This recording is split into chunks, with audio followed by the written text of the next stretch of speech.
AIM बढ़ रहा है, तो बिल्कुल हम आपके ही चैनल पर ये एक बात हमने ये कही थी कि जब भी ध्रुवीकरण होगा, आप उठा कर देख लीजिए, जब ये डिबेट हम कर रहे थे आपके चैनल पे, और हमने ये कहा था कि भाई भारतीय जनता पार्टी तो चाहती है कि ओवैसी जी आए और खूब हिंदू धर्म के लोगों को गरियाए, ताकि उनको वहां पर फायदा हो और इनको यहाँ पर फायदा हो, तो फायदा ले रहे। और एक बात मैं कह रहा हूँ, अगर आप कहते हैं कि जो है, तो फिर रेवंत रेड्डी क्या कर रहे थे? ओवैसी जी कहते हैं कि वो कौन सी रेवड़ी बांट रहे थे संदीप त्रिपाठी?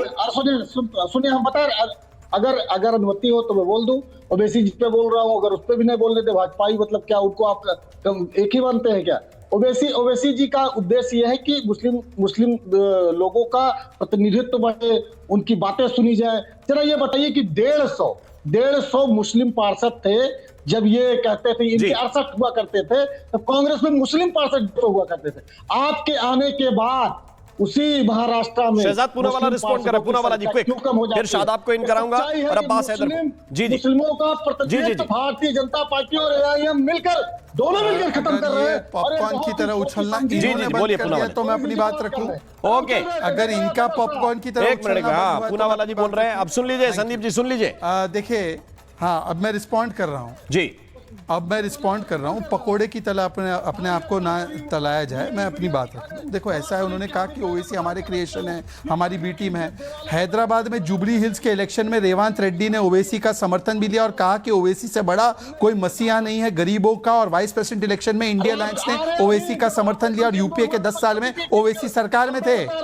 बताइए, और ओवैसी हमारे साथ है। गजब है भाई, ओवैसी हमारे साथ बता रहे। सुन लीजिए संदीप जी, क्यों उछल रहे आप? अभी तो आपने बताया कि उछलेंगे, खुद ही उछलने लगे भाई, खुद ही उछलने लगे।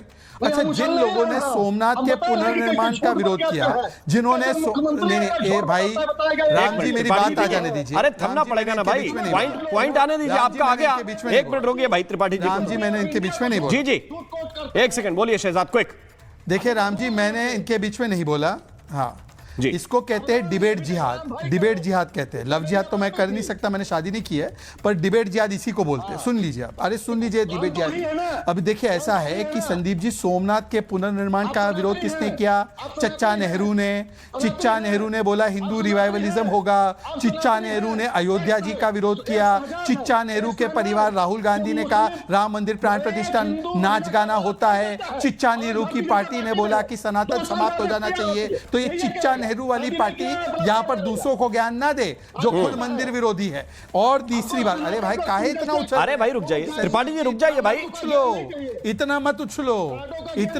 अरे क्या हो गया इनको? क्या गया आज? अच्छा सुन लीजिए, आखिरी बात, रेवंत रेड्डी, मैं सिर्फ एक ही बात पूछना चाहता हूँ। रेवंत रेड्डी ने ओवैसी को मसीहा बोला है, रेवंत रेड्डी को निकाल दो। ओवैसी अगर हमारा एजेंट है तो बताइए। 2 साल बाद FIR लिखी जाएगी। अरे बताइए, हमने संदीप त्रिपाठी क्या बोले जा रहे हो? इन्हें पता नहीं रहता। आपके नेता ने क्या बयान दिया है रेप पर? कल ही आपके नेता ने रेप पर क्या बयान दिया है? भूल गए? उन्होंने बताया कि हमें ये फट जाएंगे, ये बॉम्ब की तरफ फट जाएंगे। देखो कैसे नसें फट रही है। ये नसें फट रही है भाई, ये नसें फट जाएगी। ठीक है, अब मुझे शादाब चौहान को इन कराना है इसमें। एक सेकंड, दोनों से मैं कहूंगा थोड़ा सा विराम लीजिए, रेस्ट लीजिए। मलूक नागर मुस्कुरा रहे हैं आपकी बात को, लेकिन शादाब चौहान क्यों बोल रहे हैं भाई? अब आप इनको वोट कटवा बोलने लगे। वारिस पठान कह रहे हैं कि ये लोग वोट काट रहे हैं, अब्बास हैदर जी को भी लेके आइए। हैदर साहब, आप लोगों की पार्टी औरंगजेब को लेकर पता नहीं क्या क्या महाराष्ट्र के अंदर कर रही थी। सारे जो आपने टिकट बांटे वो ढूंढ के मुसलमानों को दिए, और मुसलमानों ने अब्बास हैदर को वोट नहीं दिया। अब शादाब चौहान क्यों बोल रहे हैं कि ये वोट काटने वाले लोग हैं? देखिए, हम राम मोहन जी सबसे पहले, हैदर जी आ रहा हूं मैं आपके पास, रुकिए। बोलिए। राम मोहन जी, सबसे पहले हम महाराष्ट्र की सम्मानित जनता को धन्यवाद करते हैं और हमारे जीते हुए तमाम नगर सेवकों को बधाई देते हैं कि उनके पास एक नई जिम्मेदारी है। और ये स्पष्ट संकेत है, जिसको लगता था कि MIM मुसलमानों की पार्टी है। हमारे 6 कॉर्पोरेटर दूसरे धर्म के भी जीत करके आए हैं, और जो बुरके वाली बहन के संबंध में कहा था, बुरके वाली बहन आज कॉर्पोरेटर बनी है, कल इंशाल्लाह मेयर बनेगी, क्योंकि भारत के संविधान में कोई डिस्क्रिमिनेशन नहीं किया है। तीसरी बात, जो लोग अभी संदीप त्रिपाठी ऐसा पॉपकॉर्न की तरह उछल रहे थे कि देखो बीजेपी, ऐसे ही और 5 प्रवक्ता थे। राधिका खेड़ा थी, गौरव वल्लभ थे, जयवीर शेरगिल थे, शहजाद पूनावाला थे। ये रोज कहते थे बीजेपी की बीजेपी टीम, और खुद बीजेपी के प्रवक्ता बन गए।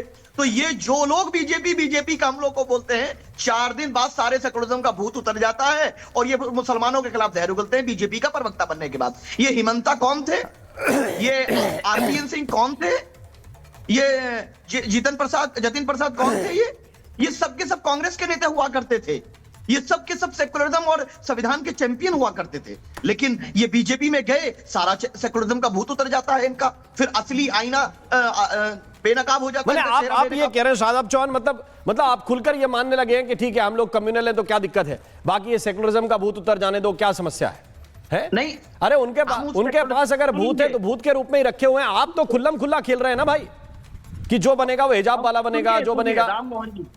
हम खुल्लम खुल्ला खेल रहे हैं भारत के संविधान ने जो जो अधिकार जिसको दिए हैं उसकी बात करने के लिए। और ये सेकुलरिज्म के जो लिबादा उड़े, झूठा सेकुलरिज्म था। ये सेकुलरिज्म के नाम पर मुसलमानों को पॉलिटिकली अनटचेबल बना देते थे, हम लोगों का इस्तेमाल करते थे, हमारे वोट पे खुद नेता बनते थे। 20% मुसलमानों को। अब संकट यूपी पर है, ये बिहार और महाराष्ट्र के संकेत अच्छे नहीं है आप लोगों के लिए। अब्बास हैदर, एक सेकंड शादाब चौहान, अब्बास हैदर। देखिए राम मोहन भाई जी, राम मोहन भाई, पूरी डिबेट में एक बात स्पष्ट हो गई कि आपने भी ये बात स्वीकारी, आपके पैकेज में भी कहा गया, एमआईएम भी मान रही है, भाजपा भी मान रही है कि महाराष्ट्र के जो लोकल बॉडीज बीएमसी के चुनाव थे उसमें ध्रुवीकरण हुआ, हिंदू मुस्लिम पे चुनाव हुआ और हिंदू वोट एक तरफ चला गया, मुसलमान एक तरफ चला गया। हालांकि मैं इस बात से पूरी तरह असहमत हूं क्योंकि चुनाव के नतीजे ये बिल्कुल नहीं कहते। राम मोहन जी, एक बात स्पष्ट है कि समाजवादी पार्टी ने मुद्दों पे चुनाव लड़ा और हमारे मुद्दे इशू बेस थे, जनता के लिए थे और जनता के लिए हमने चुनाव लड़ा। जो भी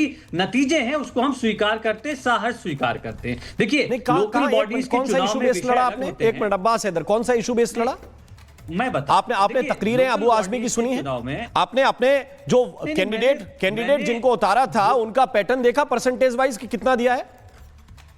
नहीं, देखिए हमारा जो भी पैटर्न है, सबसे महत्वपूर्ण बात यह है कि समाजवादी पार्टी का बेस उत्तर प्रदेश में है, महाराष्ट्र में हमारे विधायक हैं, आज भी करीब 17 से 19 सीटें हम जीते हैं महाराष्ट्र में। लेकिन एक बात समझिए कि समाजवादी पार्टी का एक वृहद कैडर है महाराष्ट्र में और ये कोई मुख्यमंत्री या प्रधानमंत्री बनाने का तो चुनाव था नहीं कि जहां पे जनता एकजुट होकर के सरकार बदलने के लिए चुनाव लड़े। ये जो है लोकल इश्यूज बेस्ड चुनाव था और समाजवादी पार्टी ने अपने कैडर को भी मौका दिया। हमने किसी से पैक्ट नहीं किया, हम खुद चुनाव लड़े और ताकि हमारे कार्यकर्ताओं को भी चुनाव लड़ने का मौका मिले, उनकी भी महत्वाकांक्षाएं होती, वो भी चुनाव लड़ना चाहते हैं। तो हमने एक अलग तरीके से अपनी स्ट्रैटेजी बनाई। ये बात स्पष्ट है कि वो स्ट्रैटेजी विफल हुई और निश्चित रूप से 2024 में जब हम जीते थे उत्तर प्रदेश तब भी हमने इंट्रोस्पेक्शन किया था, आज भी हम करेंगे। लेकिन एक बात समझिए कि महाराष्ट्र की जनता आज भी धर्म के नाम पे ना उन्होंने वोट दिया है, ना धर्म के नाम पे वोट देगी। शहजाद पूनावाला की पार्टी अपने आप को शहजाद पूनावाला आपको रिस्पॉन्ड करना चाहते हैं, मलूक नागर जी भी अपनी बारी का इंतजार कर रहे हैं और एमआईएम जैसी पार्टियां फायदा उठाती हैं। ये बात इन्होंने यहां पे स्पष्ट करी है पूरी डिबेट। देखिए पूनावाला जी,